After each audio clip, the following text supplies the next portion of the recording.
నాగిరెడ్డి గారు, నాన్నగారు సుబ్బారెడ్డి గారు, నేను కోలిక్స్ వండి 83లో 89లో వారితో పాటు పనిచేశాను.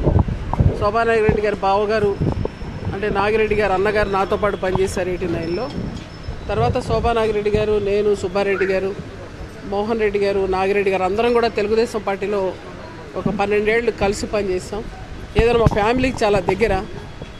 మా పిల్లలు వాళ్ళ పిల్లలు కలిసి చదువుకున్నారు. సుబ్బారెడ్డి గారి మనవరాళ్ళను మా అమ్మాయి వాళ్ళు బెంగళూరులో ఒకే చోట ఉండేవాళ్ళు. మా ఫ్యామిలీ దగ్గర కాబట్టి నాకున్నటువంటి అనుబంధంతో వాళ్ళ పార్టీ వేరు కావచ్చు, మా కుటుంబానికి మంచి స్నేహితులు, సన్నిహితులు, హితులు కూడా. అందుకని నేను పలకరించడానికి రావడం జరిగింది. ఏదేమైనా త్వరగా కోలుకోవాలని నేను భగవంతుని ప్రార్థిస్తున్నానండి. సభ్యులు కూడా ధైర్యంగా ఉండాలని నేను కోరుకుంటున్నాను.